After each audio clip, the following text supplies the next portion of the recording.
Thank you Bilal. पहली बात तो ट्रंप ने 5 बार ये डेडलाइन बढ़ाई है, इसलिए उसकी क्रेडिबिलिटी काफी हद तक कम हो गई है। दूसरे, जितनी अब वॉर आगे बढ़ेगी तो उनके ऑप्शंस लिमिटेड होंगे। और आपने देखा होगा कि ट्रंप के बयानात छोड़ दें, बट जो अमेरिका से और ईरान से खास करके जो नए जो मुद्दे आ रहे हैं, उसमें थोड़ी सी नरमी दोनों तरफ से दिख रही है। वो अब ये नहीं बोल रहे कि यूएसए अपनी बेसेस यहां से हटाए। वो ये नहीं बोल रहे कि हमारे प्रॉक्सीज को सेफ गार्ड किया जाए।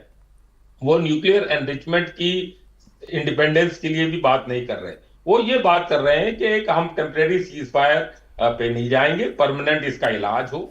वो ये बात कर रहे हैं कि होर्मुज का जो खुलना है वो परमानेंट सीज फायर के बाद ही इसको डिसाइड करेंगे।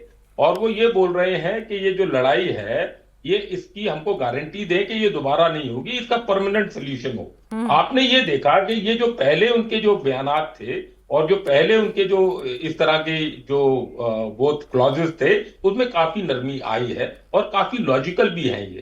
तो ये भी पूरे वर्ल्ड को पता चल गया है कि ईरान प्रेशर में या किसी किस्म की डेडलाइन में नहीं आ रहा है, और शायद आगे भी नहीं आएगा, क्योंकि उसके पास एक ट्रम्प कार्ड है, वो है स्टेट ऑफ हॉर्मुज। जी। तो पहल जो अब करनी पड़ेगी वो ट्रंप को, उनके एडवाइजर्स को सुन के, और इजराइल को करनी पड़ेगी कि अगर वो शांति विराम की घोषणा करते हैं तो ये बात आगे बढ़ सकती है। ईरान ना तो टर्की की सुनेगा, ईरान ना सुनेगा पाकिस्तान की, ना इजिप्ट की। ईरान अगर अभी के समय में किसी की सुनेगा तो वो है चाइना की या रशिया की, या मैं तीसरा सोचता हूं कि वो भारत की सुन सकता है, क्योंकि भारत ने एक बहुत ही बैलेंसिंग एक्ट देखा है। आप ये देखें कि जो ट्रंप कार्ड अब हो गया है वो हॉर्मुज का खुलना ना खुलने के ऊपर डिपेंड करती है ये लड़ाई।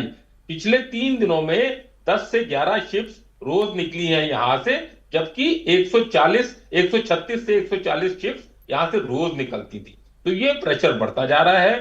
जो डोमेस्टिक ऑडियंस है, जो डोमेस्टिक प्रेशर है ट्रंप के ऊपर अमेरिका में, वो भी बढ़ता जा रहा है। और जिस तरह की सिविलियन कैजुअल्टीज अभी लेकिन हो ट्रंप रही किसी हैं तरह के तेहरान में। डोमेस्टिक प्रेशर का या अपने खिलाफ हो रही बयानबाजी, आलोचनाओं या अपने खिलाफ जो किंग नो किंग प्रोटेस्ट जो चल रहा है उसका कुछ उन पे असर पड़ रहा हो प्रोफेसर अमिताभ, ऐसा दूर दूर तक नहीं लगता है।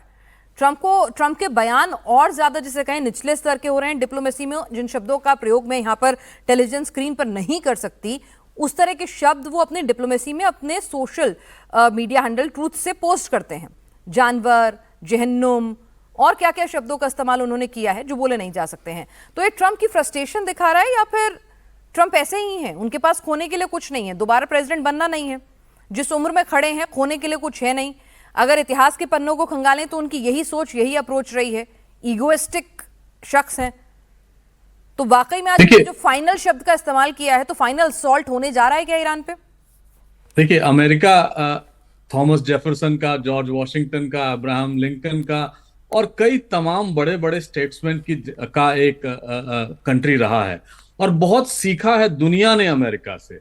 और जिस नादिर पे इस समय अमेरिका आ गया है और खासकर ट्रंप साहब को देखकर उसको लगता है उससे अब उबरना ही है अमेरिका को। ट्रंप साहब उभरे या ना उभरे, अमेरिका उभरेगा ही।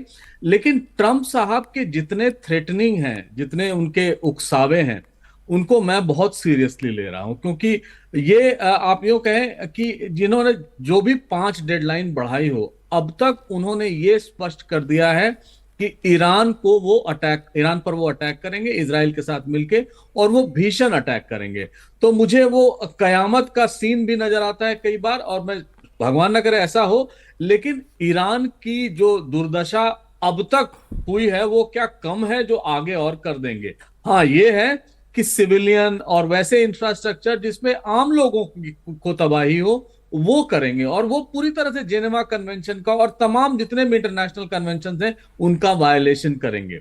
ईरान ने तो क्लियर कर दिया है कि 2017 से लेकर अब तक